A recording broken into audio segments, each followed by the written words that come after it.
All right, so it is 5 a.m. I just got out to western Wisconsin where I'm going to be hunting for the next 4 days. And I pulled up to the spot that I was going to hunt, and there were 4 trucks out there, and guys were standing around getting ready and shit. And I'm like, you know what?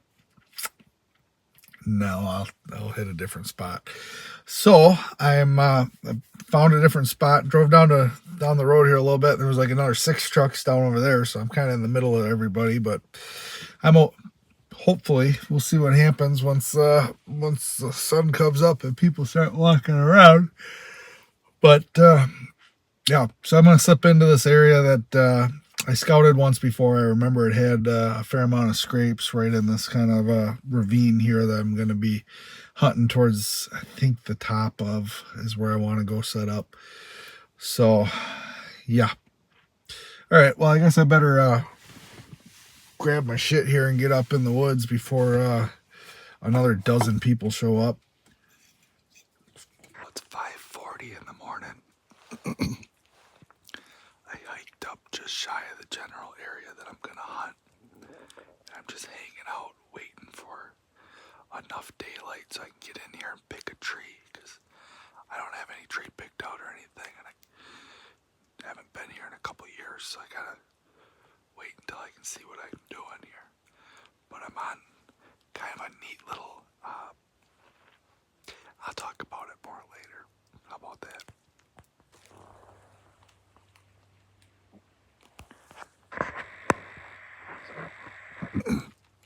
So I worked up into the area that I was planning on sitting, waited for it to get light.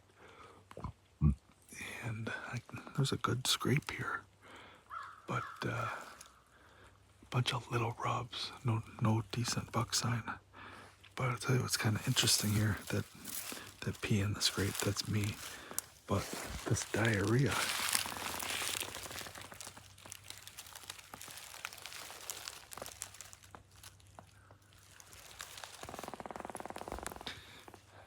that's super fresh. So whatever deer came in here and worked this scrape earlier this morning had diarrhea.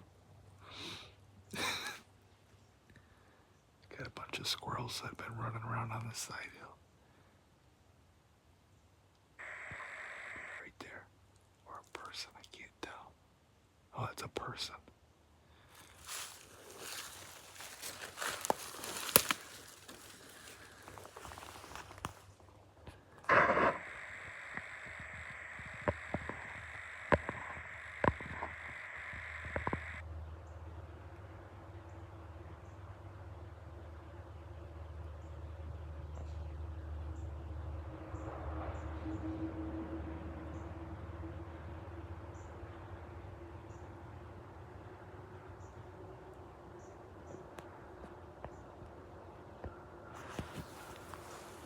Apparently there's a walking trail up there.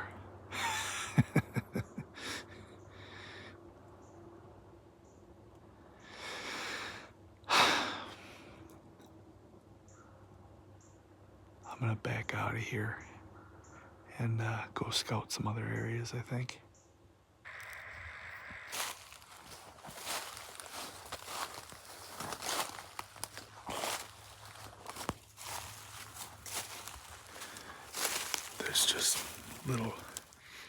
There's just little rubs all over the place.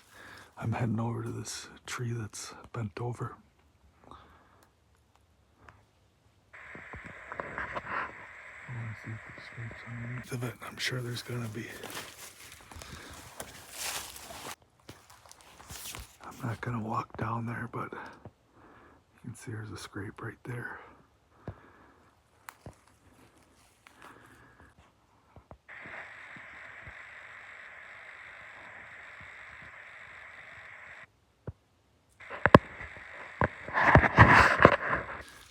So we just found our first sign of a pretty decent buck. There's actually 2 rubs. That the further back one is kind of low though.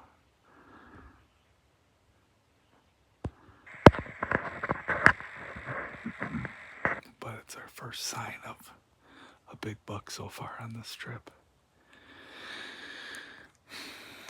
Right on the edge of some real thick nasty shit here. I'm just kind of scouting my way down this perimeter, kind of checking what's up. I'm staying pretty close to the road because there's a lot of guys out hunting, and I want to avoid walking through other guys if possible. But I still got to get some boots on the ground and figure out what areas are holding big deer right now. So that's what I'm doing, just kind of slow creeping, looking ahead, watching, trying to pick out guys in trees along with deer on the ground.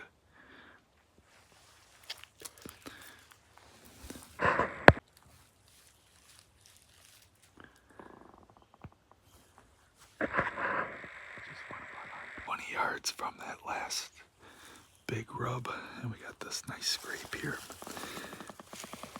I don't see any tracks in here that are big though, but it appears that in this part of the state they're still kind of working scrapes. Back in central Wisconsin they were done with scrapes probably at least a week and a half. I'd say maybe two weeks ago. They were pretty much done touching up scrapes. Here, these are still getting worked.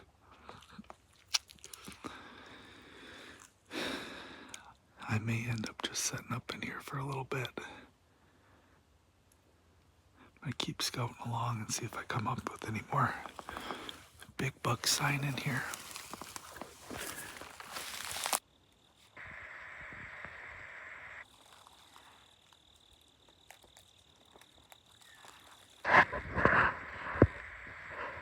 Scrapes up in here.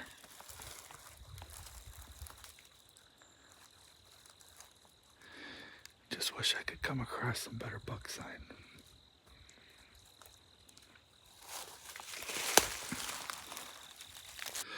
Alright, so I just got back to the truck, and what I'm going to do is, it's still early in the morning. I don't know what time it is, but I should still be in the woods hunting, put it that way. But I want to drive around and I want to see where everybody's parked, where all the pressure is. It's Saturday morning, so I can pretty much guess that in the evening there's going to be vehicles in all the places that there's vehicles this morning, and probably more of them.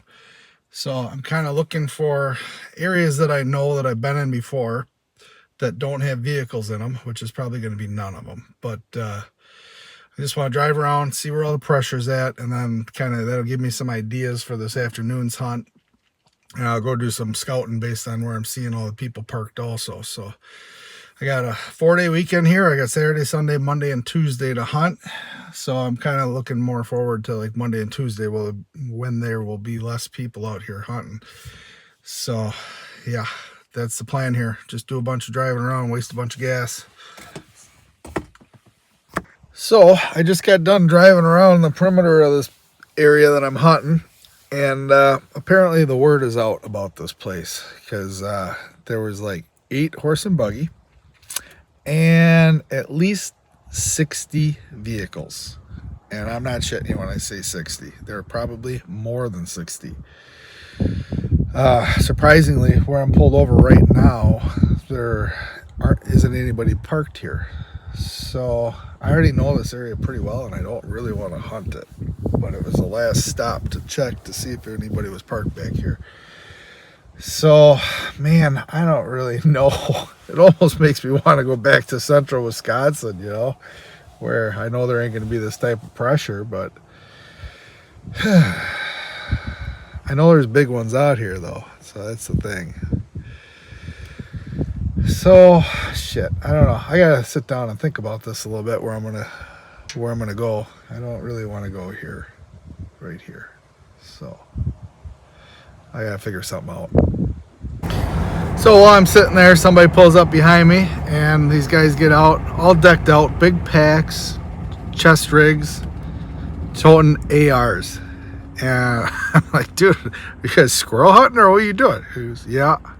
Like, dude, I don't know, man. People are weird. People are weird.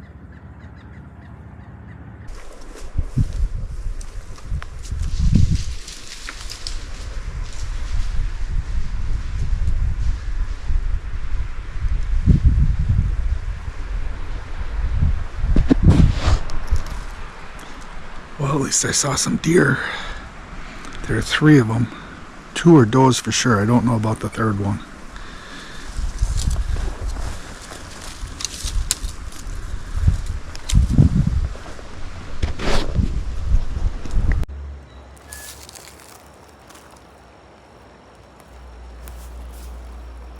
That's a hell of a nice rub right there.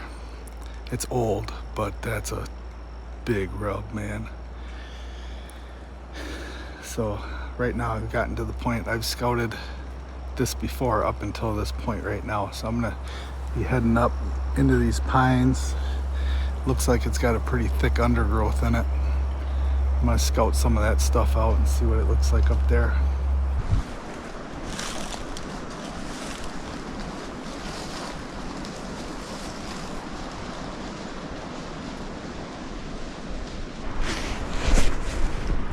Just kicked up 2 more does.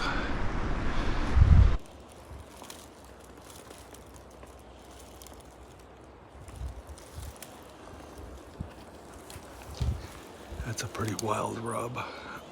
I would say it was a spiker if it wasn't for how high it was.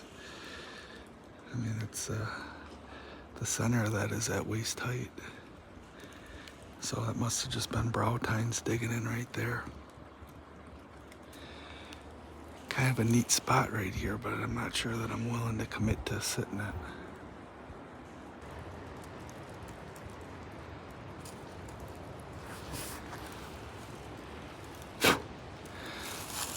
So I got kind of a neat little buck nest right here.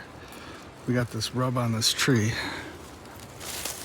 We got a bed. It's kind of hard to see on the camera, but there's a bed right there.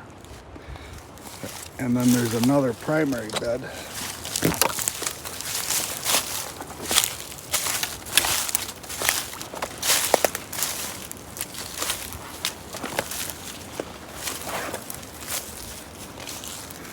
Right here, where he spends most of his time laying in. It's got a pretty decent sized track here.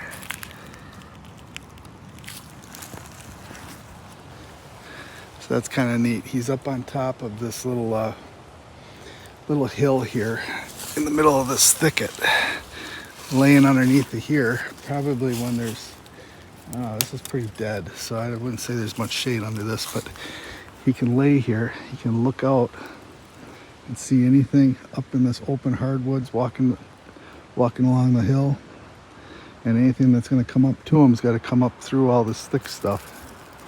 So he's got a lot of security right here. Kind of an interesting setup here. You know, it's a pretty common type setup for this part of the country. I see this a lot in hill country.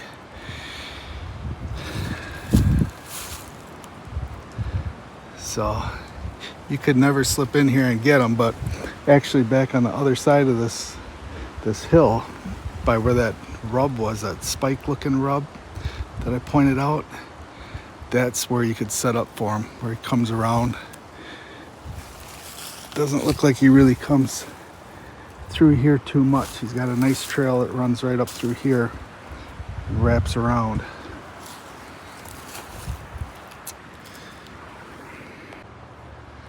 So that last buck bed was right over there, right underneath that tree over there. And we got another one right here. This one's been laid in just recently too. There's all kinds of hair and stuff in it.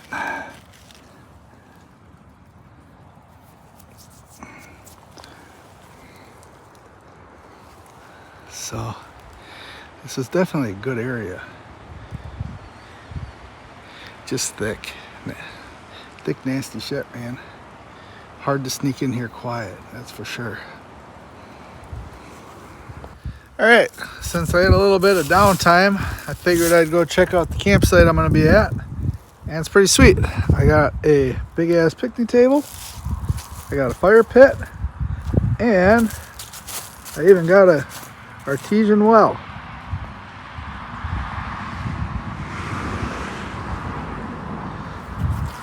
So I got running water, everything you need, man. Pretty sweet little setup here. So now that I've checked it out and I know where I'm going, I'm gonna head back out to the woods and go set up for the afternoon.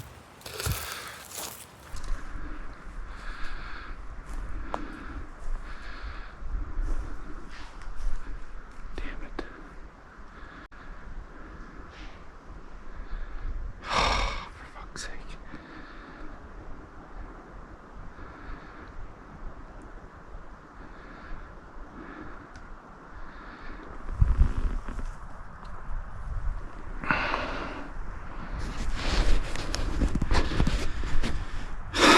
Damn it.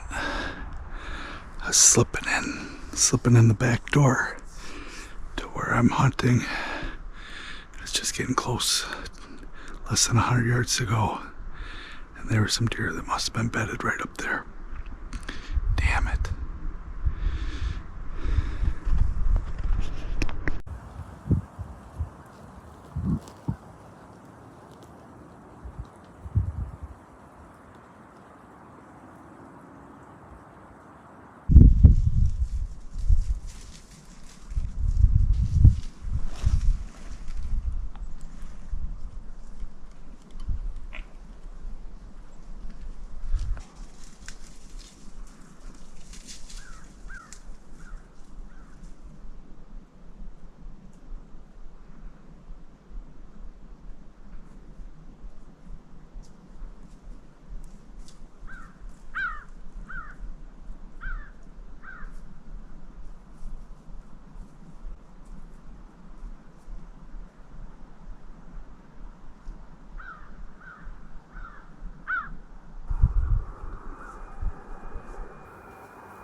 All right, so I got camp all set up. Having me some pickled eggs, some olives.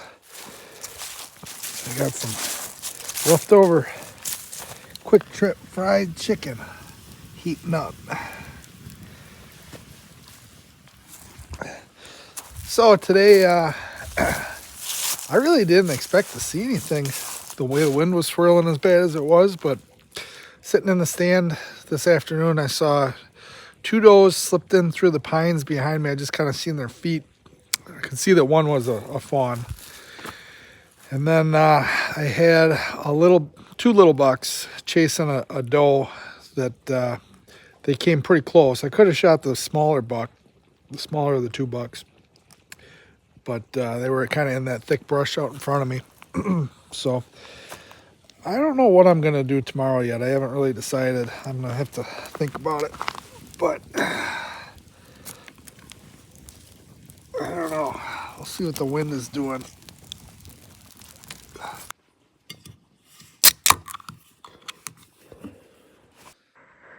So on this morning, I'm kind of still hunting and scouting my way through, just kind of real easy going through some real dark pines, and I'm looking out into this hardwoods that comes up from some bottoms and stuff.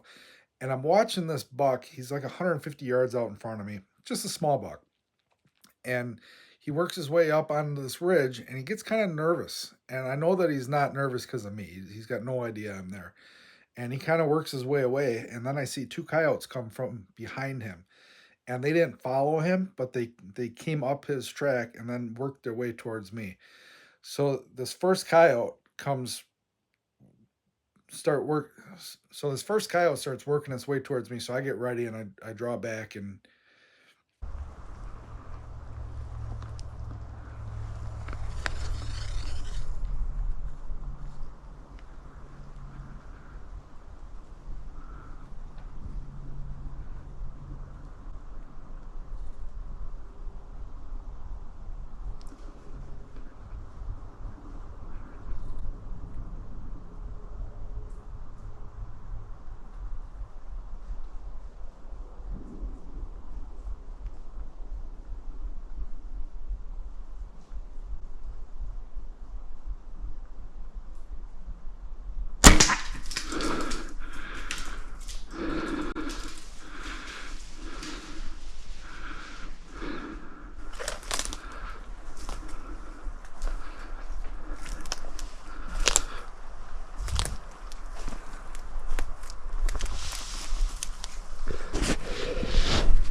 So after I shoot this first coyote, I go and I look at my arrow and I'm standing there and I see the second coyote that I had seen with him, and it initially ran off when it saw him run off, but then it came back to investigate why his buddy, ran off and then disappeared.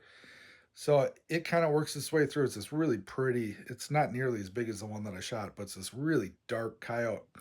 And since I had already scrapped an arrow out on that first one, I was kind of reluctant to scrap out my second arrow that I got tuned. My hunting arrows are tuned, and I don't like to wreck them if I can avoid it. So I draw on them, I hold on them. I could have probably shot him. It was like a 35-yard shot, and I just didn't want to waste another arrow, so I let it go. So the second coyote I let pass, and then I go looking for the first one.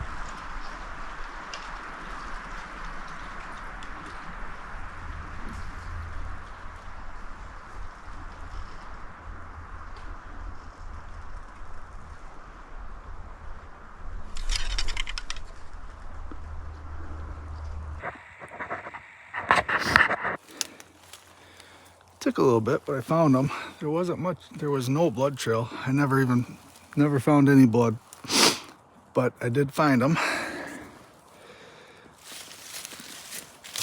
Pretty good size yote. So there's the entrance. There's the exit.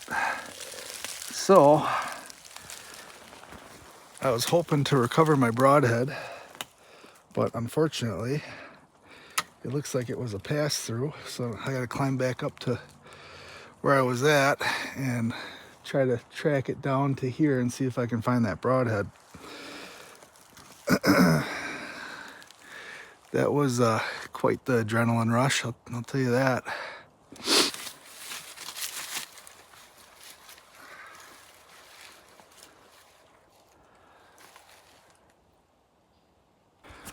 All right, so let's do an autopsy here. I just spent like over a half an hour looking for this, and it finally occurred to me, maybe it's inside the animal.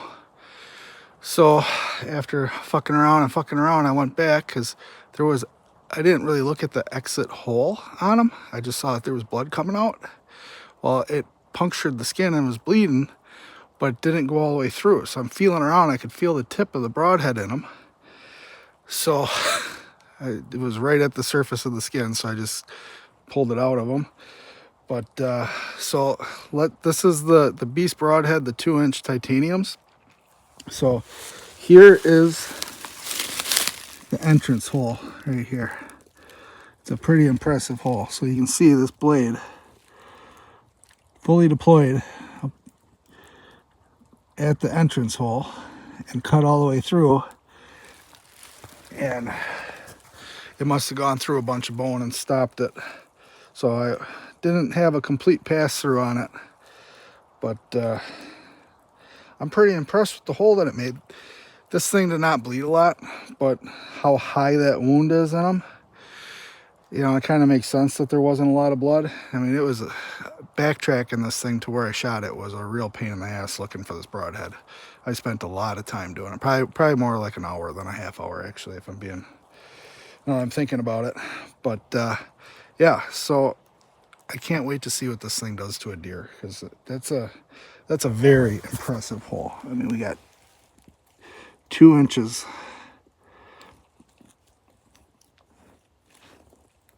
right down through all that. Kind of this is a new broadhead for me. This is the first animal that I've ever shot with it, so it's kind of really important to me to know what kind of performance this thing is putting out. And it's pretty impressive. It doesn't look like the blades are bent at all. if you look really closely, there's a little bit of chipping on the blade.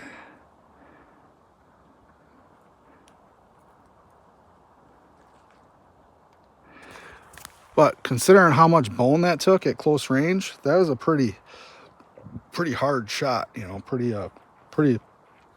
hard on the broadhead what it just did. So that's pretty impressive, I think.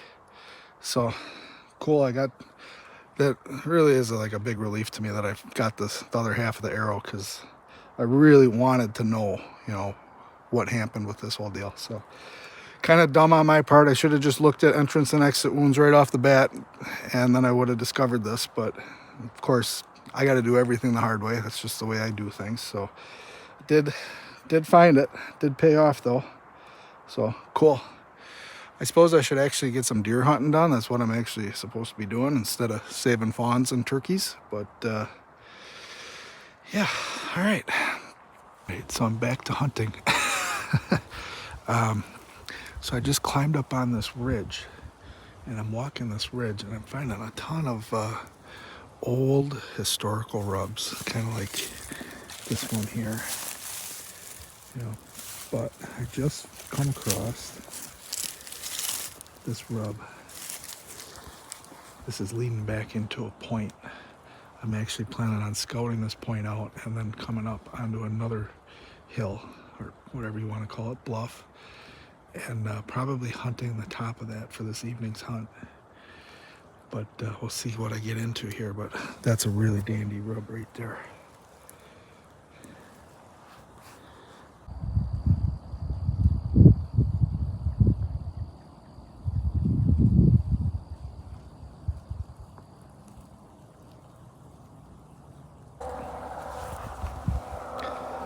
So I've been scouting all day. It's getting close to 2 o'clock here, so I kind of got to get something figured out. But I'm scouting out the bedding area that I hunted yesterday evening. I haven't been in here in a year, so I just wanted to kind of see what's going on here. And what this is one of those overlooked spots where you got a long driveway to get back to the public parking lot, and you drive past a good chunk of woods to get to where you park, and then of course everybody goes back from the parking lot, you know. So I've hunted this spot several times over the years. I always do a push on it during gun season. I always kick deer out of here. But so I'm scouting this out, and you can't actually see it, but the parking lot is straight that way. A couple trucks just pulled in while I was standing here, and I pulled out my phone, and I had a couple comments on YouTube from Chris and Stoney, whatever it is, and some big country or big buck country. So they were all really nice comments. So thank you guys, I appreciate that. But so we're in this bedding area. It's just a thicket. It's kind of prairie, and then you got all this brush. I'm not sure what kind of trees these actually are, but so we got a big bed here. Now this one hasn't been really getting used too much lately because none of the leaves are crushed. But there's another bed right there, and a lot of those leaves are crushed. So this has been getting used. In fact, I think this might be where those deer came out of yesterday that were chasing them 2 little bucks that were chasing that doe. That was a good doe. I wish I could have got a shot on her. But kind of cool. I'm not seeing any overly impressive buck sign in here, so I'm gonna just kind of keep scouting my way through this. I almost hunted it again, and I was like, man, I just really hate hunting the same spot too many times, you know, especially when you got a limited amount of time. You don't want to just sit in the same spot all the time. So I'm gonna scout my way through this into the other side of the road that everybody drives past, and this is a really small piece of property in there, and I want to see what's going on in there, and if it's halfway decent at all, I'm going to sit it. I've never sat it before. I've walked through it once or twice before in the past, but that's what we're kind of working our way into. We got a nice draw that runs right up through here, and I was really kind of wanting to hunt it, but right now I just want to scout this and maybe push some deer out and see what comes out. So I don't know, I may end up kind of like running and trying to find a different spot. I have to run back to the truck to jump in another piece of woods if that's what I end up doing. But I'm hopefully going to end up across the road. So I've only walked maybe 30 yards since the last time I talked to you guys. But I just want to kind of show you how much travel we're getting through here. You can see these trails. I mean, they look like walking trails. But these are deer trails, and this is that draw. This is really thick right up in here. And I've always thought that this little draw would hold a big buck. And I've slipped in here multiple years trying to push them out of here. Never really any big buck sign in it for some reason. Nobody ever hunts this area, so I can't believe that it keeps being over. It doesn't get filled up by a big one, but something about it doesn't hold them. But here we got a scrape right here up ahead.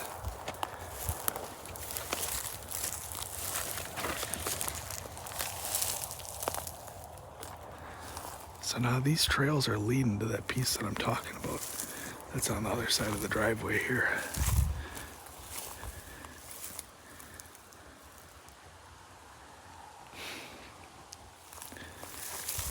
We'll see. I don't like it because the private property next to it's got like a big shooting house right next to it. I don't know. I don't like hunting near where other people hunt, you know, but it's hard not to sometimes.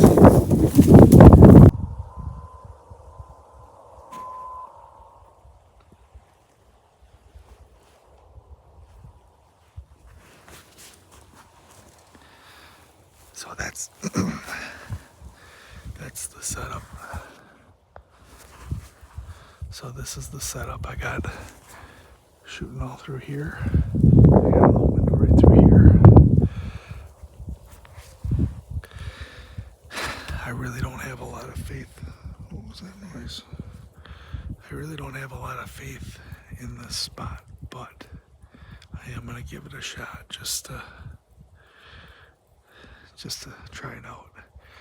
There's a lot of trails coming through here, and there's a nice bedding point out in front of me that way, and there's a lot more trails that come from that way, so I'm really not sure where those trails are coming from because there's not much out there. So I'm wondering if these are kind of trails that the deer are coming from that direction to that way in the evenings, or at mornings or night, whatever. I don't know. I don't fucking know, man. I don't have a clue. So anyhow, I'm set up here.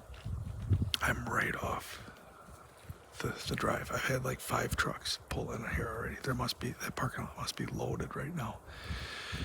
But in fact, a couple guys have turned around and drove back out. So people are probably frustrated. There's so many guys out here hunting this week. It's crazy. But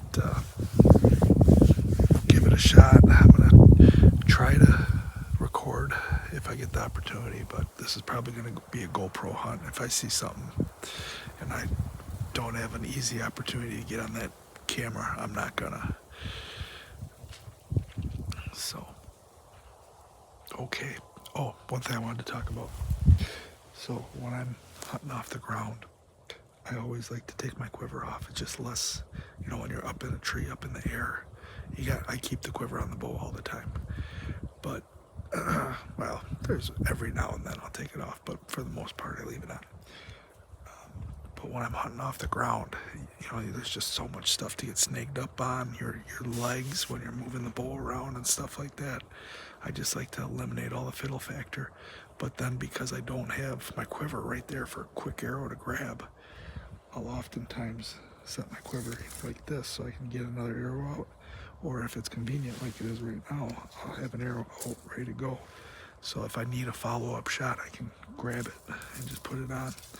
And you'll see what I'm running here for a broadhead is not the beast broadhead that I have on my main arrows. I carried this year is the first time I've done this. I'm carrying 2 of the beast broadheads, and I'm carrying 2 cutthroats, just a solid single bevel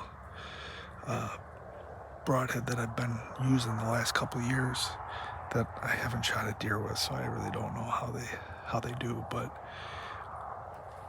when I'm shooting at my targets at home, the penetration difference between a single bevel and the expandable is insane. My single bevels blast right through the target, and the target stops my double bevel, or the target stops the beast broadhead.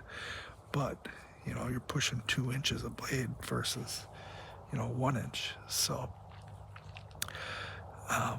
but the reason that I've been carrying both is, so here I'm just shooting through some grass, it's not a big deal. But if I were set up in an area where I was sitting in like willow brush and stuff like that, on those hunts, I hook up with the cutthroats, with the single bevel broadheads. If I feel like there's a decent chance that I may have to shoot through some brush or something, I don't want an expandable, because I don't want that thing to hit and then open and be like fucking, getting kicked around off of shit and stuff like that. So that's why I've been carrying both. And since I scrapped out an arrow today, I got the single bevel on backup. So that's that. So I don't think we're going to see anything tonight, but give it a shot. I've done stupider shit.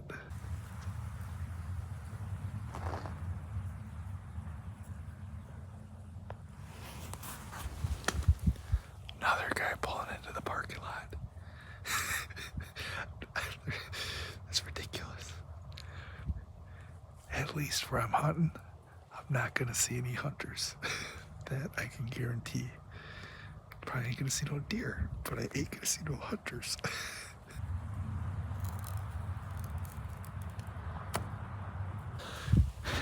They turned around and came back out. They didn't want to deal with all those people back there.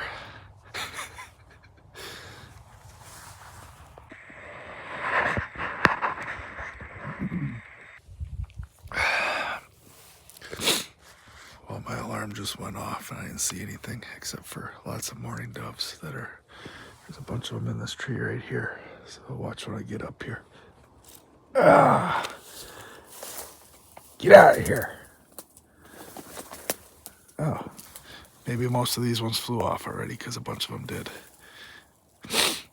Little annoying bastards.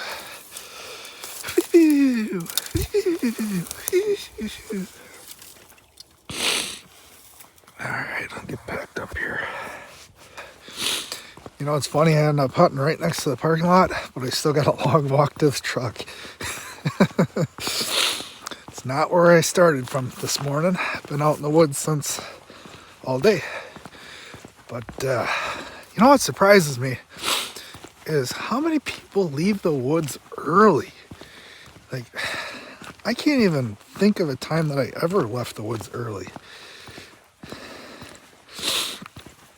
Not off the top of my head, at least. There are guys leaving the parking lot, or driving out of here 20 minutes before close. And for where they're parked, they got to walk across a big-ass field to get back to where most of them guys are going back there to hunt. And it's probably a 20-minute walk, I bet. So you're telling me you climbed up in a tree or whatever, you got all set up, then you packed it all up, walked all the way back to the truck, and you're leaving 20 minutes still before close? It's like, I don't get it. It seems like an awful lot of effort to leave right before prime time. Although there was no prime time for me tonight. But I don't know. It's going to be cold sleeping in the tent tonight. It was cold last night. It was 25 degrees when I woke up this morning. I slept in. I didn't even get out of the tent until 8 o'clock today. I woke up on time. And I was like, I am too fucking tired. I'm basically pulled an all-nighter the night before to get up here and hunt. So I was whipped. But tomorrow I think I'm going to get up early and get out to... tomorrow's Monday, so I'm hoping that there'll be less pressure out here. And there's a spot that I like that's had trucks in it this whole time. But for some reason, that spot's always been good no matter how many people keep hunting it. So I've killed a nice buck out of there. I should have killed another nice buck out of there. I think that was last year. So this year, hopefully I kill a nice buck out of there tomorrow morning while I'm playing hooky from work. All right, truck coming here. Got camp all set up. Tent going. Tonight we're having steak. Certified Angus English steaks, whatever English steaks are, I don't know. But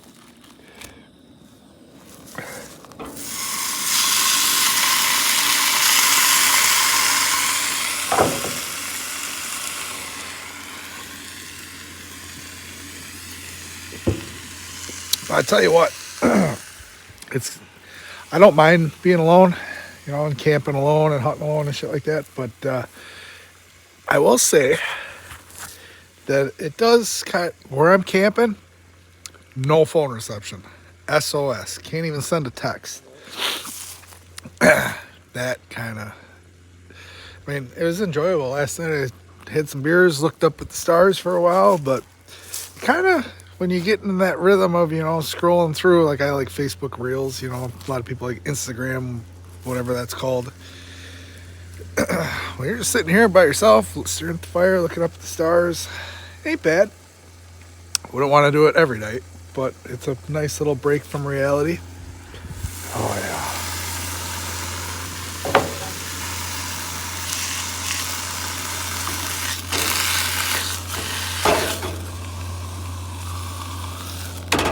Too soon.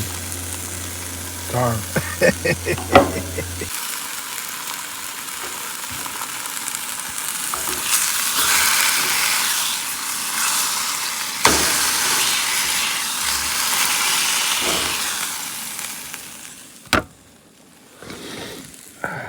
Nice.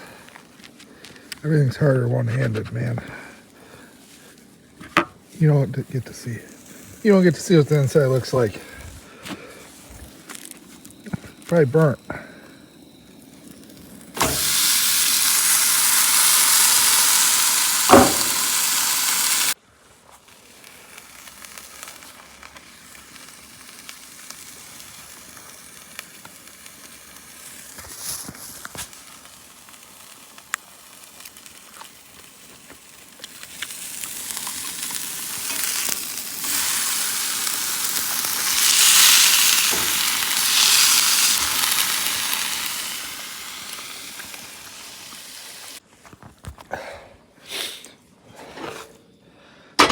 So I'm going to be nice to myself in the morning.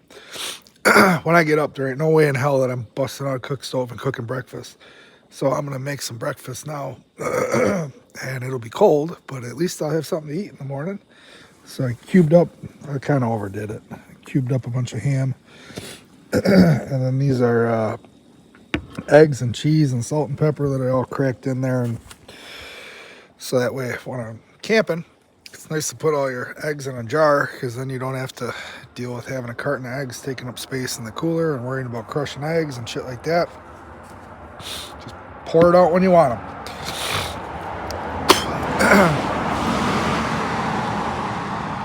Hey, the road's right there, just so you know. Yup.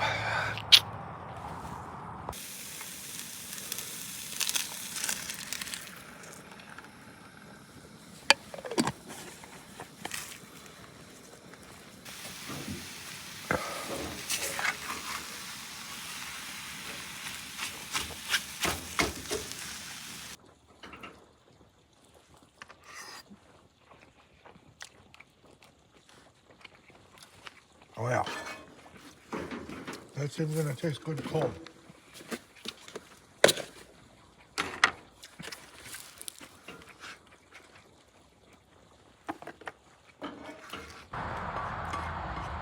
You're probably like, he just set that fucking Tupperware on that hot where the burner was. Burner's been off for a while. I'll just let that kind of cook in the pan. Ketchup and Tabasco. It's the only way to eat eggs, if you ask me. I know a lot of people think it's gross, but I love it.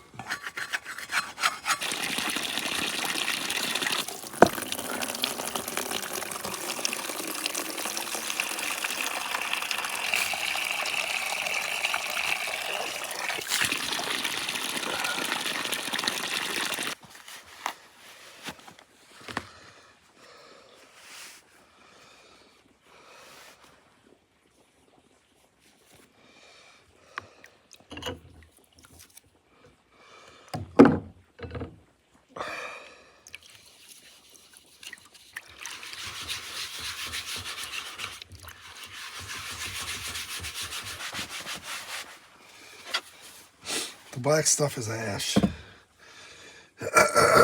which is, I don't think it's a disinfectant, but I don't know. You're supposed to be able to use ash in place of soap for when you don't have soap. So I don't know if it's really disinfectant, but it's like neutral or something.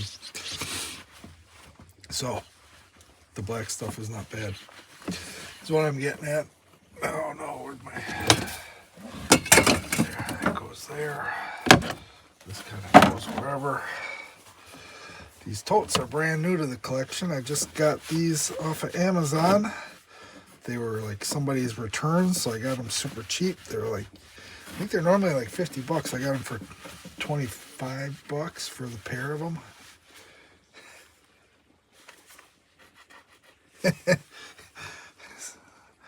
The water ain't coming off. You know why the water ain't coming off? Because the water's ice. I was thinking to myself, man, that's fucking cold. I didn't think it was that cold. I literally just washed this. I can't believe it's frozen already.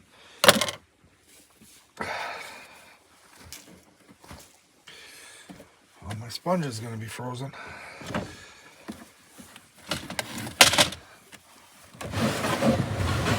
Oh, I almost forgot to put my towel in.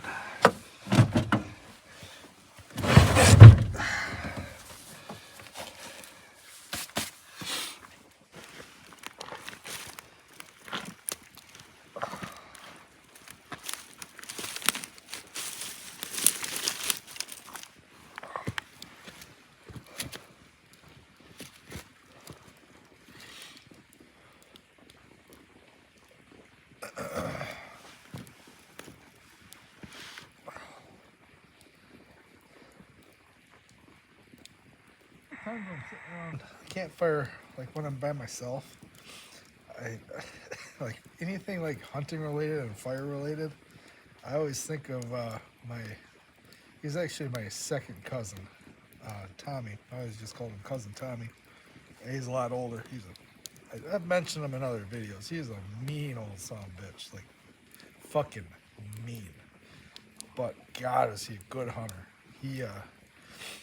He taught me how to still hunt, you know, and today that's what I was doing, is I was just scouting and still hunting when I shot that yote, and I could have probably doubled up and shot that other yote, but what he's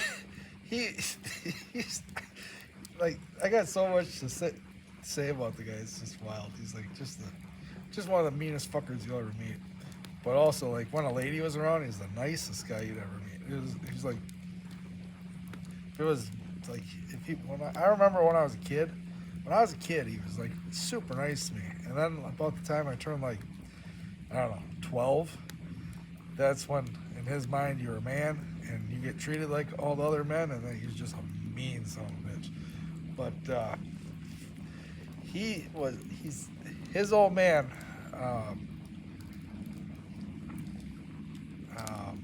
Jesus, it's slipping my name right now. It's slipping my mind right now, his name. Roy? I think it's Roy. I never met him. This was before my time, but my dad talks about him like he is a legend. And everybody that I've ever met that met the guy talked about him like a legend. But Tommy's dad, and Tommy's older than my dad.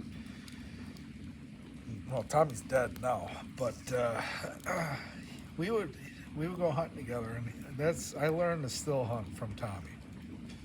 And he's the best one I ever seen at it, especially for a guy that like didn't spend a lot of time in the woods. He just gun hunted, but god damn was he so good at it. He would still hunt.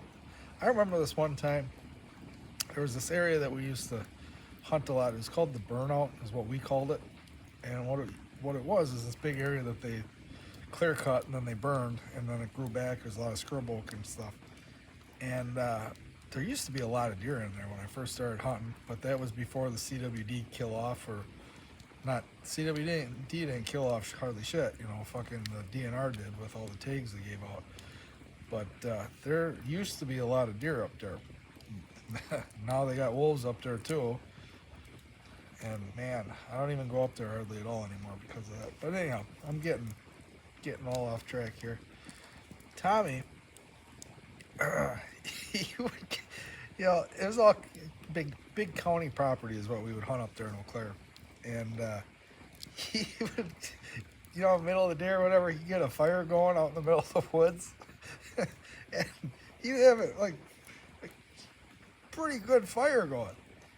And when he decided he was going to move on to the next area, he just walk away. It was crazy. Like, it was like, dude, I'm going to like try to stomp it out or nothing. You're just going to walk away. All right, it'll burn out. But I'll tell you a story about Tommy. I got a lot of stories about Tommy. I'll tell you just one, though, for today. And this was when I was first getting into hunting. And, you know, we were kind of going back into the old burnout area, and it was me and my dad and Tommy. And Tommy would go back. We would all kind of do the same thing. We'd all go back there and just kind of still hunt and try to, you know, bump deer into each other. And you know, the first day, it might have been opening day, you know, middle of the day or whatever. We'd go back. We'd always sit for a couple hours somewhere in the morning, and then we'd go walk around still hunt areas. So he, you know, and I wasn't very knowledgeable on hunting at the time. Fucking still ain't it. But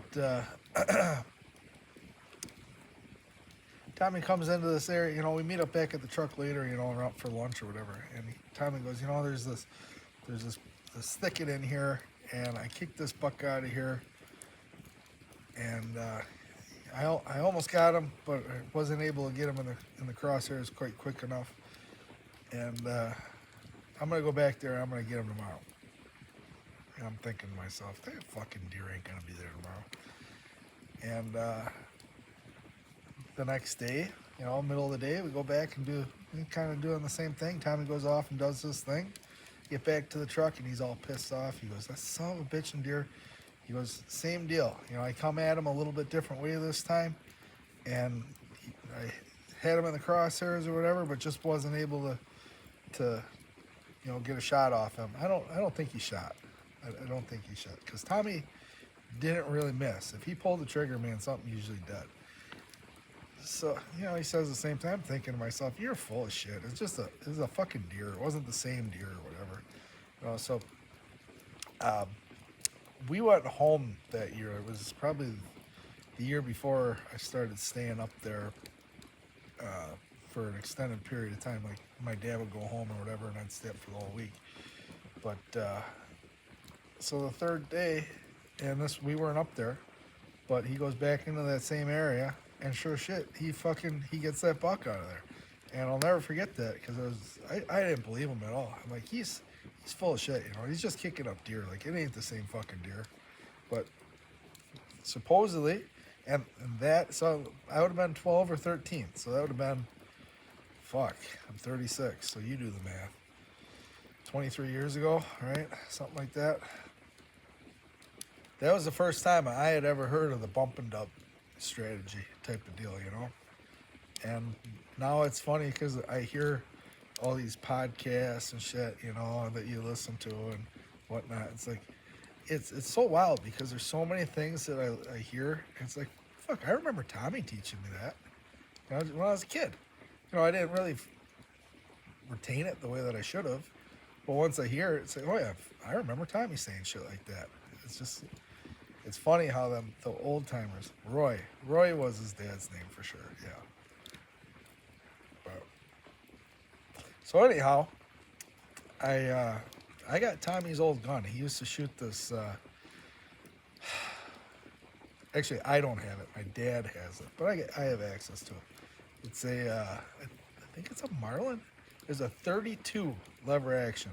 If you don't know what that is, the shells look pretty similar to a 30-30, but it's a 32. And I'm gonna be muzzleloader hunting this opening weekend. But if I make it out to some rifle hunting country, I want to take his gun out and try to kill a deer with Tommy's gun, because I've never done that. I'd like to do that. I have a lot of gun hunting memories when it comes to Tommy. Mean son of a bitch. He really was. I was so fucking scared of him.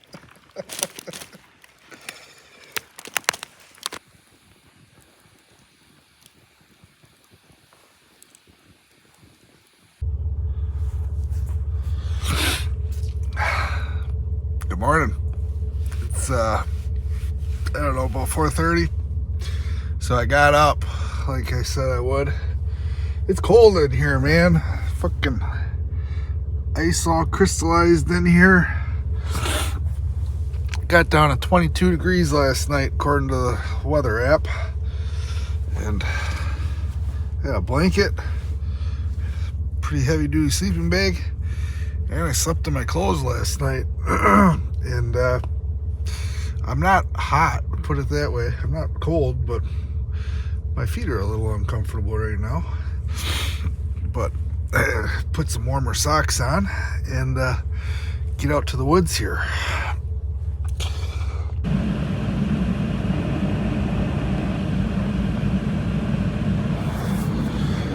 All right, well, I guess it's time to get going here. I'm gonna let my breakfast heat up there by the defroster until I get to the parking lot. I'm gonna eat it in the parking lot so I can claim my territory up there.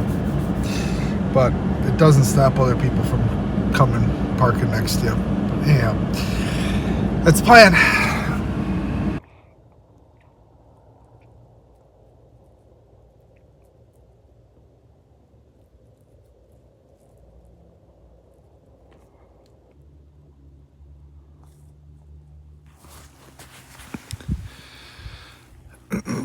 I almost wish I wasn't hunting down in this bottom, because that's gonna be a beautiful sunrise.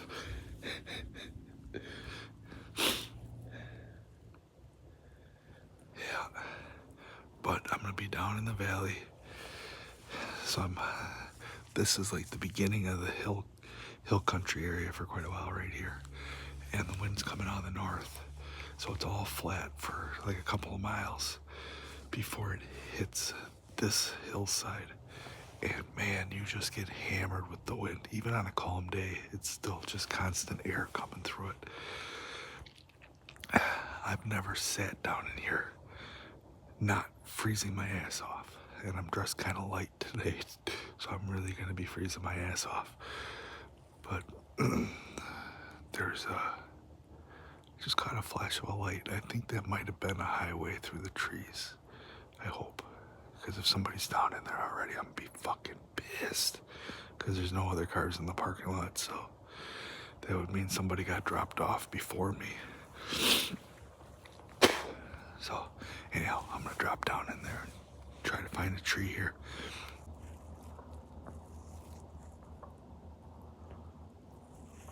Bunch of turkeys up there. See all the black dots on all the limbs? I gotta walk right past them. I'm gonna blow them out. They're already getting antsy.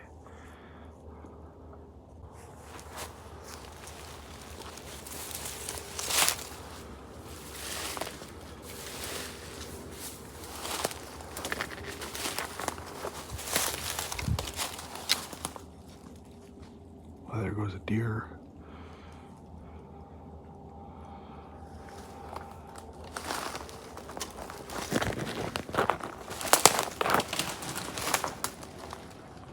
There's another one up there too.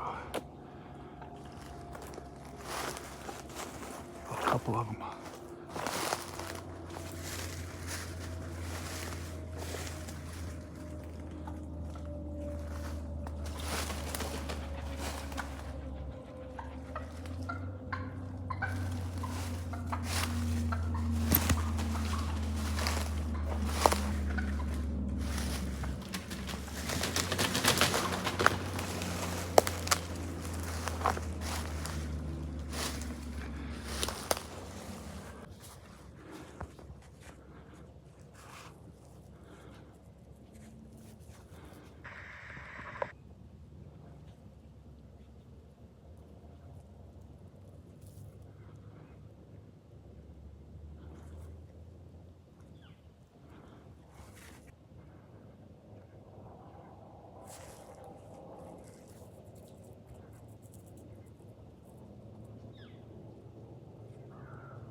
That fucking deer was just at the base of my fucking tree.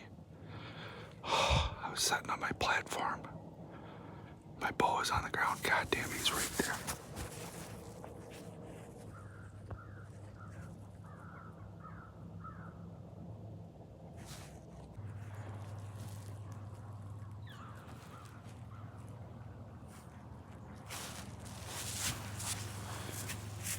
Alright, so it's been probably a good 10 minutes or so. I'm all set up now. When he came in on me, my bow was still on the ground, tied to the rope. And I kind of fucked up. I really wanted to get some footage of him.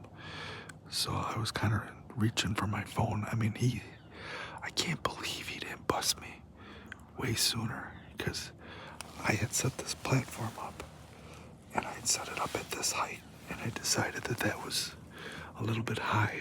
I could get a little better shooting holes through these trees if I dropped down a little bit. So I repositioned the platform, set the platform, just stepped onto it, and was starting to dig into my bag to set up the camera gear.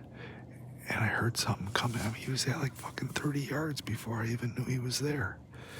And I'm just fucking, my GoPro, I normally turn it on right away, but because I was going in so early, I was like, I'll turn it on once I get in there. And I never fucking turned it on. So I should have had really nice footage of him right underneath the tree. But the fucking GoPro wasn't on. I'm thinking in my head, I'm like, God damn it, you fucking idiot. How did you not set up that? How did you not turn on that GoPro? So he's right here at fucking less than 7 yards from the base of the tree. And he was dumb, man. He really took him a long time to figure out I was here. And I was trying to get my phone out of my pocket to get some footage of him. He was a really dandy 8-pointer. I'd have been happy with him. He had some pretty decent mass on it. I don't know what's going on with the phone. When I tried to film him, it was pretty blurry. Normally it takes clearer video than that. But fuck, god damn it. So anyhow, he kind of spooked, but it wasn't like a hard spook. He just kind of, and then he ran out here at like 50 yards, and then just started walking and stopping and walking and stopping. He wasn't spooked hard. So I didn't call at him or nothing. I just let him work off, and I kept getting set up. So the way that he went, unless he crosses the river, the only thing that he can do is end up circling back around and ending up back here, because there's cliffs that a deer won't go up. So I mean, he could go up the cliff or up the side and then go that way. That's a possibility. But there's a good chance that he might end up, especially if he hooks up with some does. You know, I don't think he'll be scared to come back if he has a reason to. I might do a little bit of calling later in the morning, just some light grunts, but I'm not doing anything right now, not while he's alerted. So them turkeys, I don't know if you can hear them, but them turkeys are going nuts. I blew up like, I don't know, maybe a quarter of the flock, because there's a whole bunch more of them that are all barking and trying to get back together.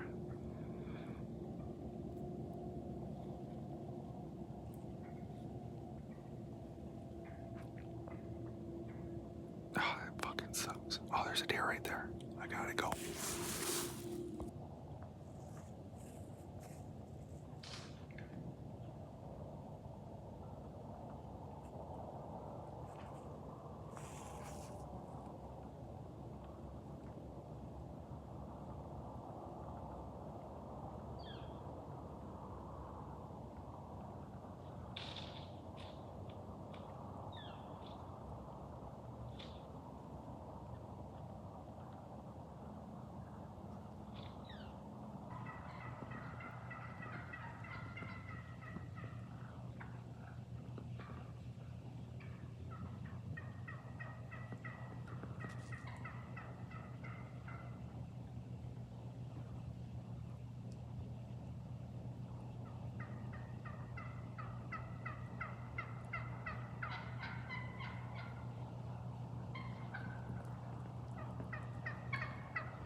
So it's 11:30.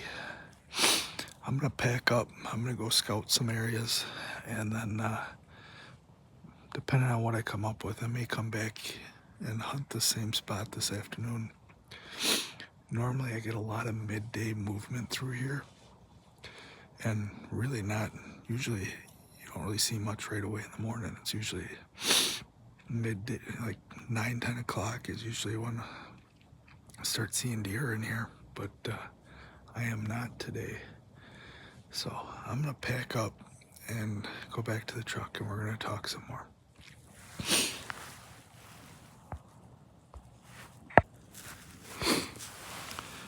So I'm up in the tree. I'm just breaking down right now, but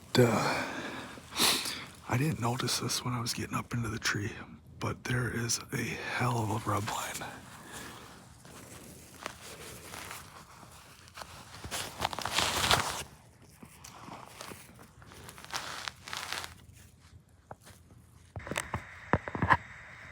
The tree is just shredded. Then there's another tree right there. And then there's another one over there close to the river.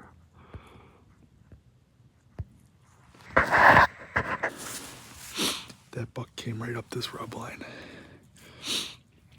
I mean, this is a spot that I know quite well, so I know how the travel works, but I didn't see that rub there when, I was getting set up. Kind of in the gray light is when I started getting set up, and I was just more focusing on what tree I was gonna pick and not really looking for signs so much. But man, it's pretty cool. So I'm gonna go do some scouting, and then I think I already said this, I'm gonna come back here this afternoon and probably set up. But I'm gonna finish tearing down, because if another deer walks in on me with my bow on the ground, I'm gonna fucking lose my mind.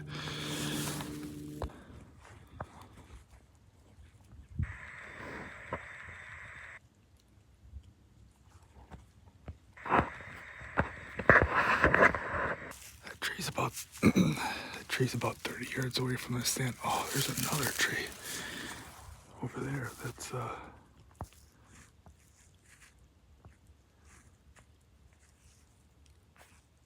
tree's just shredded too.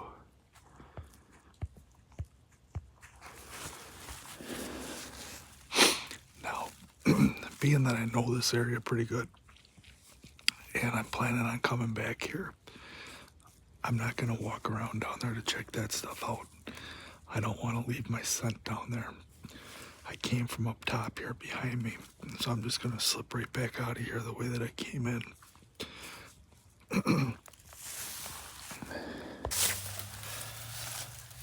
All right, since I'm back at the truck here, I kind of wanted to show you the setup that I'm running with the pack and the sticks and stuff, and how compact and streamlined it is. That's the reason that I switched to the setup for hunting out here, where I thought I was going to be doing a lot more scouting than what I've actually been doing. I've done a lot of scouting, don't get me wrong, but I wanted something. The nice thing about this pack also is that you got these kidney straps on it, kidney belt. It really takes all the load. Normally I have this clipped on too, and it's got load lifters. So walking around with this thing on my back, it feels like there's nothing there. Like I literally walk all day long with this thing on my back. And that was the reason that I put this setup together to run it. I don't know if I'm in frame anymore or not, but whatever. But the problem is, and I test ran this setup a little bit before I came out. I did it in Adams over my rut vacation.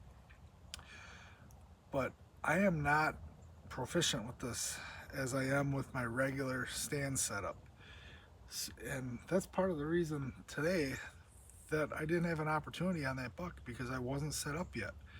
And my order is all fucked up. When I set up with my stand, first thing that comes up is my bow. And the first thing that happens is it gets an arrow and goes in the bow holder right on the stand. But with this setup, I just don't have it refined as much. And I'm just not as efficient with it. So I'm scrapping it. I'm going back to my stand. And I thought about it. I'm gonna walk back here. I'm just gonna have some lunch here, and I'm gonna slip right back into that same spot that I was just hunting, and just sit the rest of the day in there. and then probably do an all-day sit in there tomorrow, or at least, you know, maybe something like this. Sit for a while, come out, get something to eat, go back in. I know, but most likely we'll see what happens. I don't know.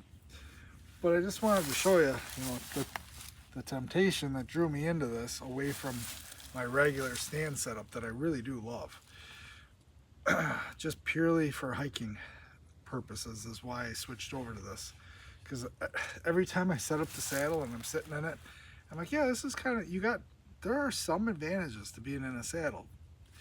In this window that you know, that you can kind of swing, you can move this window around of your easy shooting really easy. But then when you get to your offside and shit like that, you're such a disadvantage. It's fucking not even debatable which one's more efficient. But so yeah, that's I'm just, dude, I sat in the stand today and just fucking chewed my own ass out all morning long. You know, if it was somebody else told me this happened, I'd be, hey man, don't worry about it, you know, shit happens, that's hunting. But it's like, no, I got no fucking excuse. I do this nearly every fucking day. You know, shit like that should not happen. And 2 different times now this year, I've had that one. The other one I didn't actually have the deer in shooting range, but I should have. I should have gotten in there. But this one is there. You know, what more could you ask for? And he's a beautiful deer too. Just a, you know, he's an 8 like that, just pearl white. He had nice height to him. Just a beautiful Western Wisconsin deer. Like what I'm out here to hunt. I would have been ecstatic to kill him. But so I had an experience with a really nice 10 down in there last year that I also fucked up on. The reason that I fucked up on him was because he was coming down the hill, so I'm kind of like looking at him from like ultra on top, and it looked like he didn't have any height to him. And then I didn't make a move for my bow or nothing. I just filmed him the whole time. This was last year, I'm talking. And he got to kind of leveled out. I'm looking at his rack, and oh Jesus, you know, that's a pretty nice deer. So by this time he's at 25 yards, and it's down in that open bottom, you know, really close to where I was hunting today, probably 50 yards difference. And he busted me, took off running. So it's like, son of a bitch. So now I just busted another one. I shot a nice one down there. I've seen a couple other ones in past years that are not quite shooters, but I mean pretty good deer, you know, like pretty decent deer, you know, like 120s, you know, shit like that. I don't know what this 8 would have scored. I'm not good at scoring 8s, but I can pick out a 140 10 point all day long. I know exactly what those look like. But 8s always fuck me up on this score. But yeah. Alright, I'm gonna make something up here. Switch all my gear, switch my camera arm back over, switch my stand set up, get my bag set up.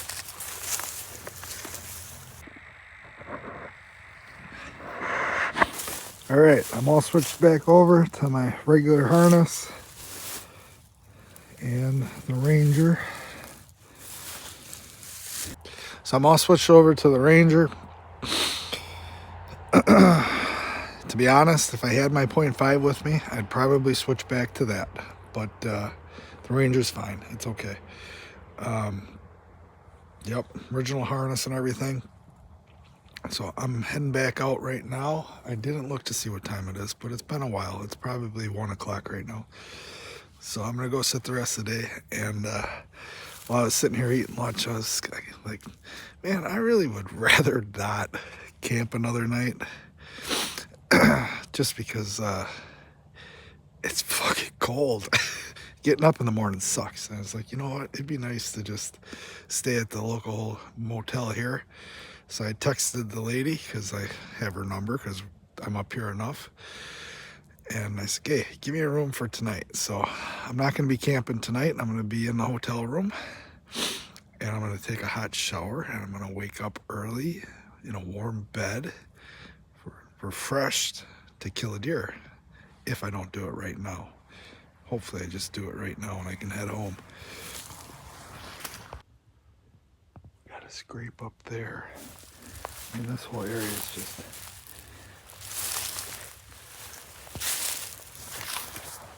There's just a lot of deer up here. I've walked past. There's some more shit right there. There's a lot of deer in this area. I've walked past a lot of shit. Another rub. Just crazy amount of sign in here this year. It's kind of always like this, but this is better than normal. Alright, I'm going to start my descent down into where I'm hunting.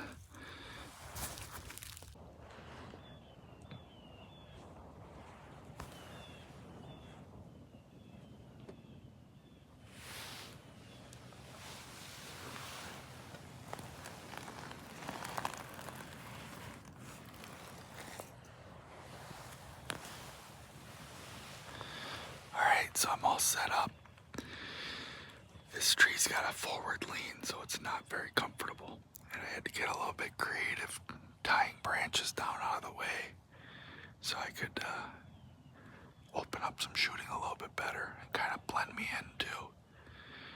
So we got just a nice soft breeze blowing my scent back up the way that I came, which is perfect. Hopefully it stays like this the rest of the night. So I got nice shooting in here. I got 40 yards pretty much all around. And the only thing I gave up sitting where I'm at is I kind of lose shooting down through here. It looks kind of open on the phone, but there's a lot of branches in the way. So I'm kind of relying on the deer to make it past me to here where I can get a shot. So kind of an uncomfortable sit, but whatever you gotta do. It's kind of threatening to rain a little bit. I don't know if you can hear that on the leaves. But alright, it's time to just hang out.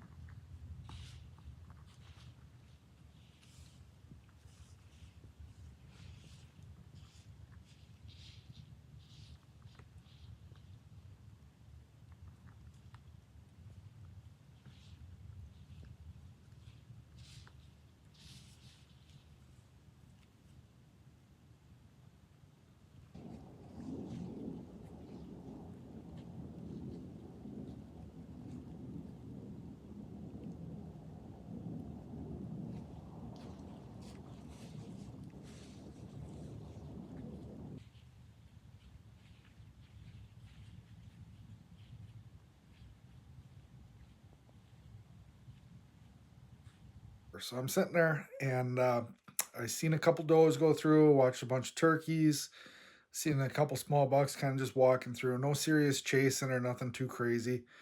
But right in the last 15 minutes of light, I see this buck coming from the same direction that he went into. So I just kind of grabbed the camera, got set up as quick as I could, and got ready for a shot.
because he was looking really hurt. And I can still see he's bedded down. I can't see him, but I can see my lighted knock. I'm almost positive that's the same deer from this morning.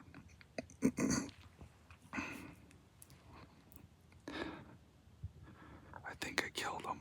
I think he's bedded up. I think he's hurt pretty bad.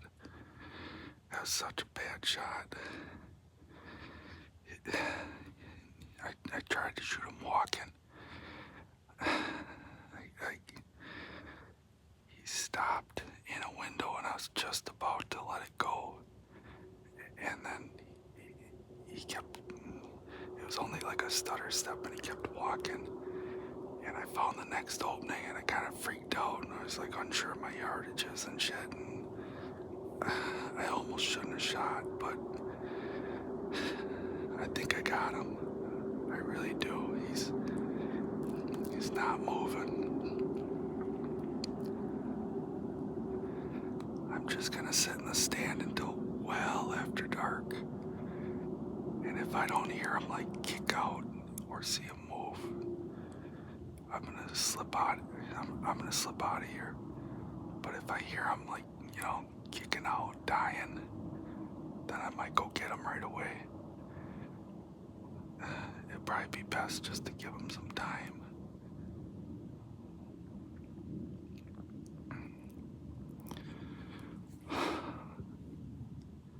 He looked pretty good. I think he's a good buck.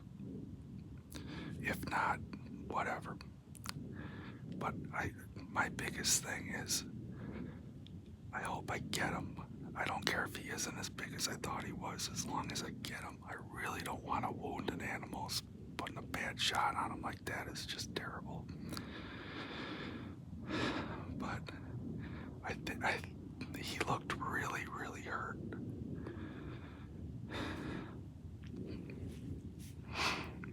I guess we'll find out.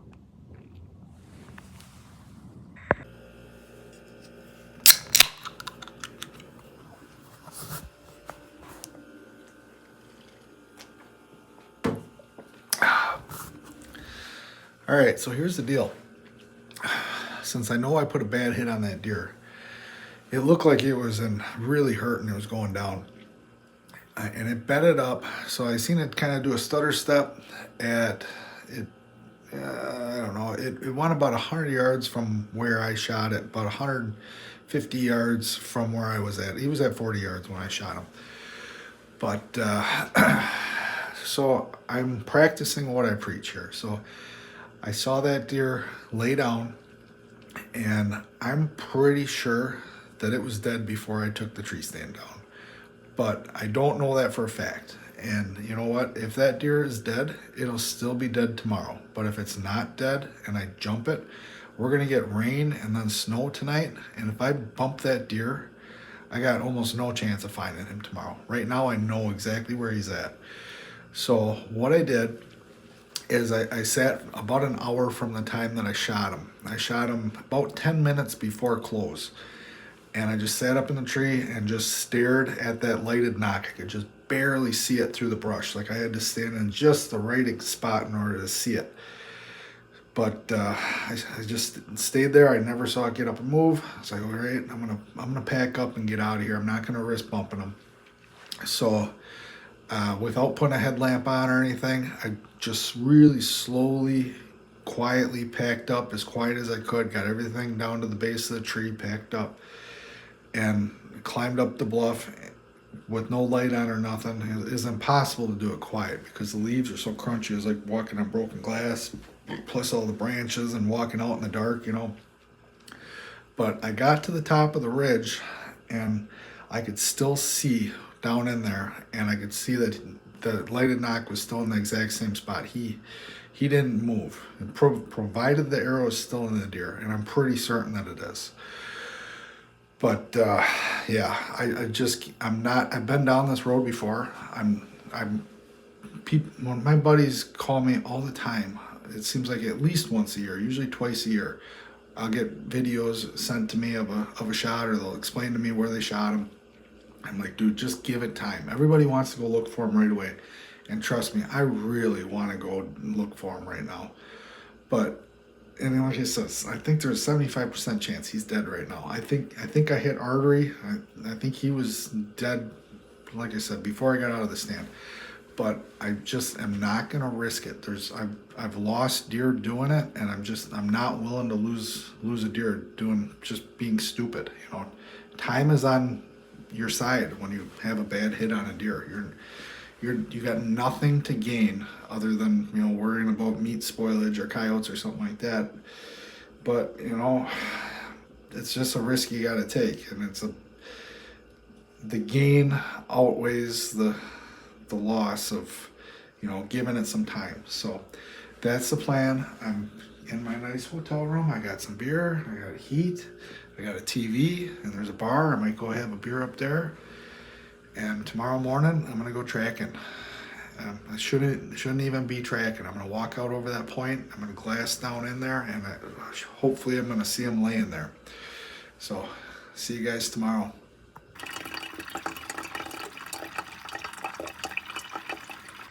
All right, so I just got to the parking lot here this morning. It is 6:40, and I've been awake since like most of the night, but I got up at 4 o'clock in the morning. I could not sleep. I just been tinkering around and shit since then. So there's one other guy here in the parking lot, but he just got here because I seen him as I was pulling in. He was actually walking down that way, which is kind of an area I always thought about. I actually ran a camera down in here one time for a year. Got a couple decent bucks, but nothing like great. So I wonder where he's heading to. But works out great because we're going the opposite direction, so I don't have to worry about running into anybody since he's the only other one here. So I got the deer cart here. What I'm going to do is I'm going to wheel my it's a long walk to get back there, so I'm going to take my deer cart most of the way back there, and I'm going to leave it up top, and I'm going to drop down into the ridge, and I'm going to glass down and see if I can pick them out of this bottom, and kind of go from there. It's raining it's just kind of light rain right now. It rained over the night. We didn't get the snow, so yeah, that's what we're up to here. So I just worked my way down this ridge, and I got to the bottom, and I see a deer laying there.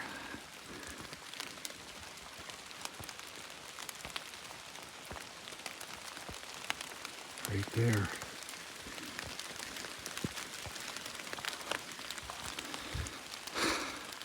Yes. I'd have been so sad if I wasted that deer. Let's go see what he looks like.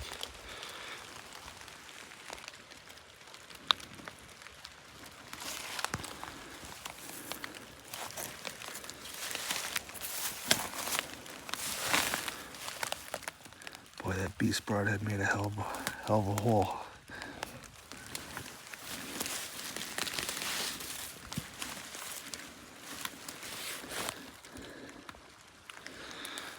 So I'm gonna be honest with you guys. I'm not upset, but if I would have gotten a better look at this deer, I would have let him go. But don't get me wrong, I'm not gonna let that ruin this hunt or anything. I'm still happy about it. I'm happy I recovered him. I was really looking for something bigger than that, but he's not bad. He's not bad. So it's a cool deer. It was a cool hunt. I'm glad I recovered him. He's got some kind of cool looking bases on him though.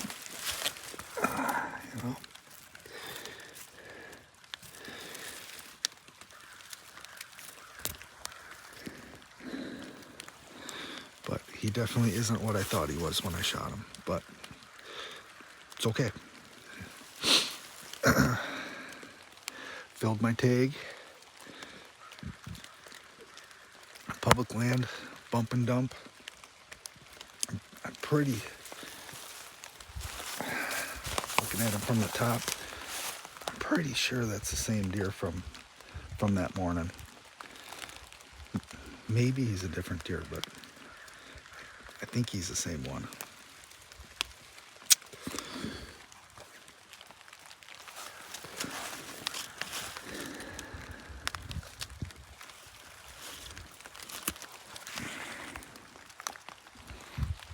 Yes. Now the work begins. Getting them up this bluff is, by myself, is not gonna be easy. This is gonna take a lot of time to get them out.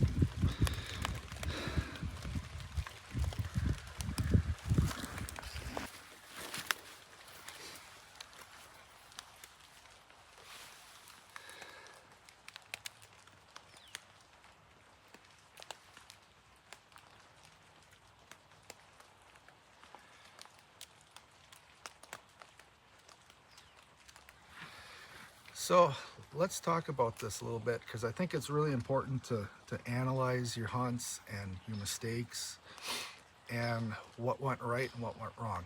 So you guys kind of know the whole story on this deer. I'm pretty certain that this is the one that I bumped earlier that morning, and I set up in that same tree again, and he came through and he was at 40 yards of the path that he took.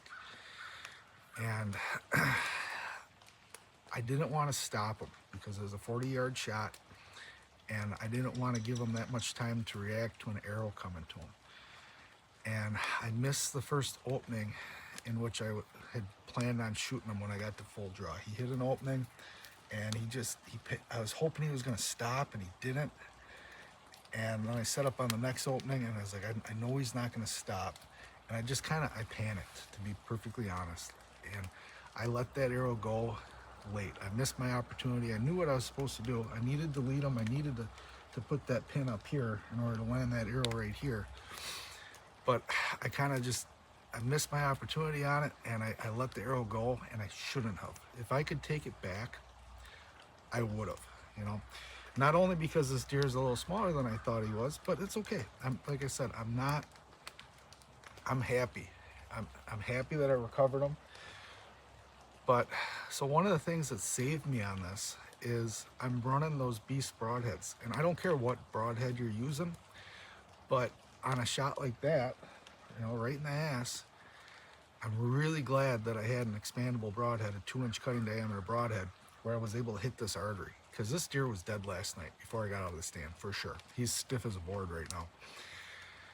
But I'm still glad I gave him time, because if I was wrong and he wasn't dead and I jumped him, I'd have been screwed. It's raining right now.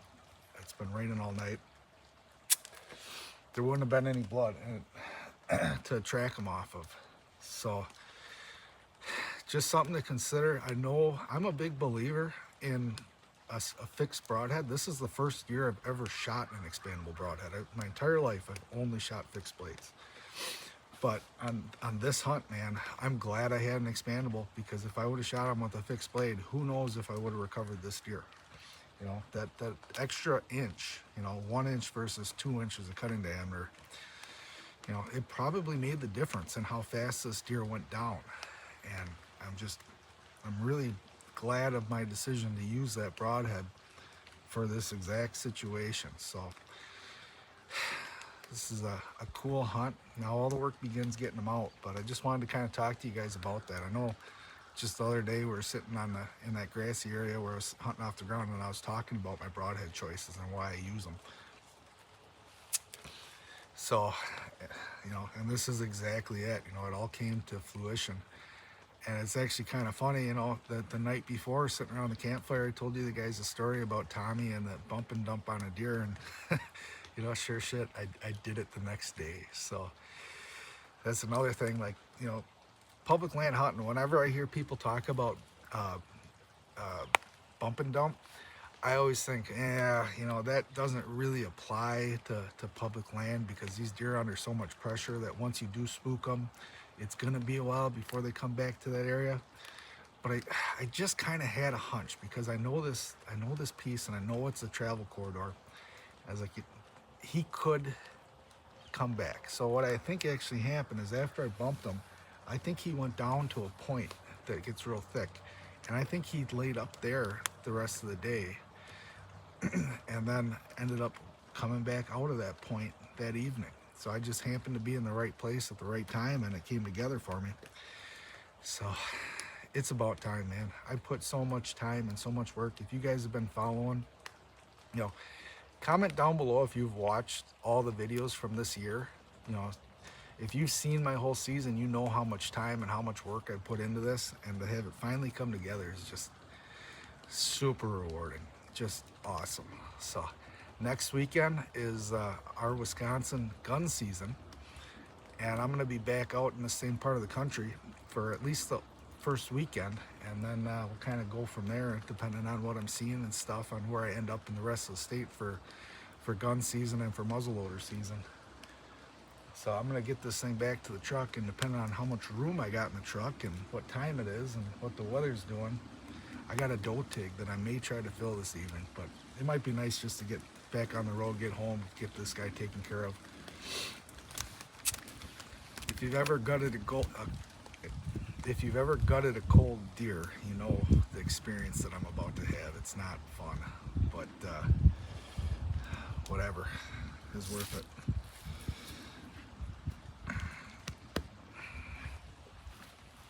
So I know this is getting a little long-winded, but there is another thing that I thought about that I do want to touch on, and that is knowing when to scout and when not to scout. You know, if you know an area and you can see that there's sign in it, you know, from the perimeter of it, there's no need to walk around in there and get your ground scent all over it. I feel like that is a big factor for where I think that he bedded up.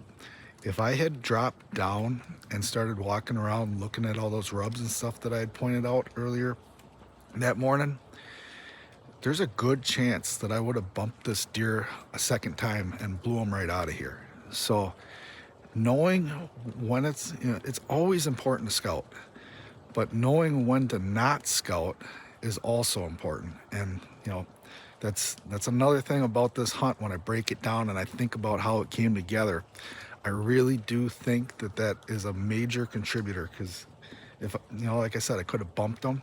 The other thing is I would have had ground scent all over here, and he might have hit that ground scent, and especially after being bumped earlier that morning, he smelled that ground scent in there and been like, yeah, I don't think this is the way to go, and turned around and went out the other way.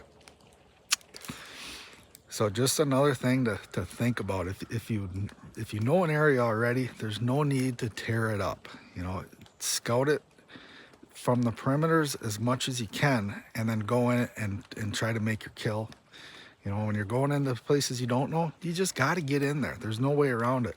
But when you're in an area that you do know and you can see the sign, don't go disturb it. There's nothing to gain by doing that. You're not going to gain any more knowledge than what you already have if you already know how it works. So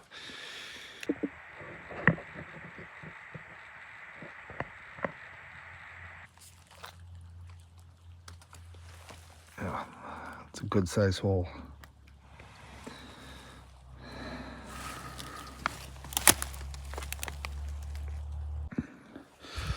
So I just finished gutting them, but I didn't realize it at the time. I actually had a pass through on this thing. So this is the exit hole on it.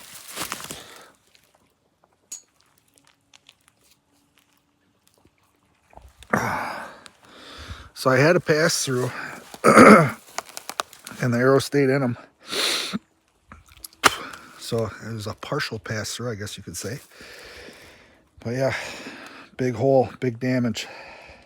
And another thing, so one thing you'll notice in my videos is I'm always looking at tracks, for more specifically track size. And I thought we'd just take a minute here and look at the feet on this guy. So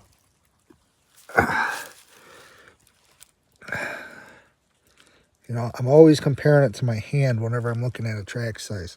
So I would call this kind of on the big side of medium. His feet, here's his back feet. Sorry, we're gonna get a little graphic here with the guts. If that offends you, it's part of hunting. But you know, I would call that the medium size, like big side of medium is when I'm looking at tracks. But he's got some hoofs on him. So I really like to take my time and just completely try to learn everything that I can from these hunts when things work out and when things don't. So, you know, we got a deer, we know what the deer looks like, we know what the track size looks like. That's going to be more information in the future when I'm hunting and I come across a track. I'm like, okay, yeah, I really can associate that size track with the right size animal. So I'm just so glad it finally came together. I really am.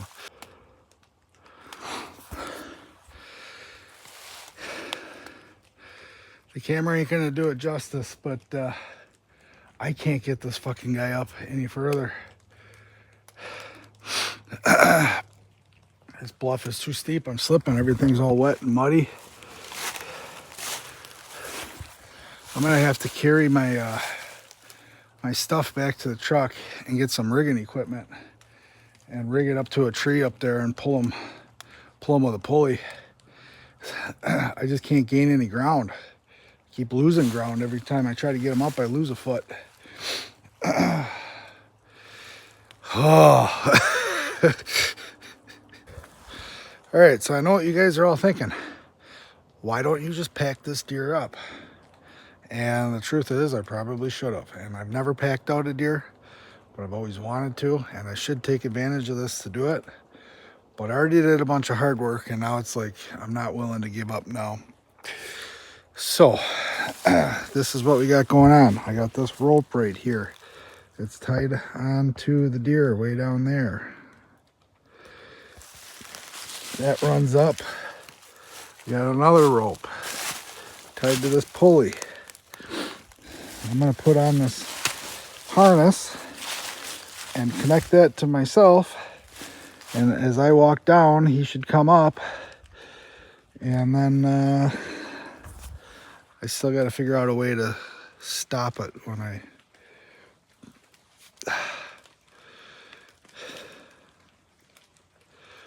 What I should do, I'm going to use this prusik and kind of go a little bit at a time, I think that should work. We'll see.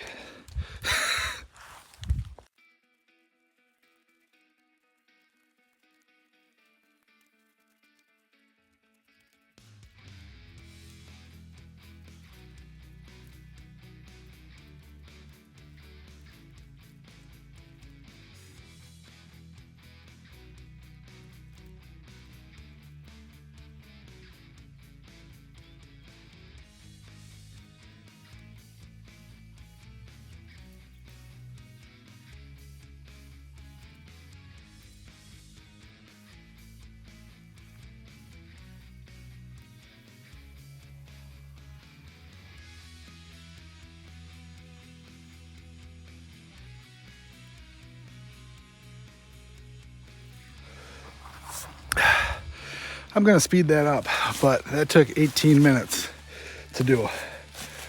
Whew. Not too bad for a dummy like me, though.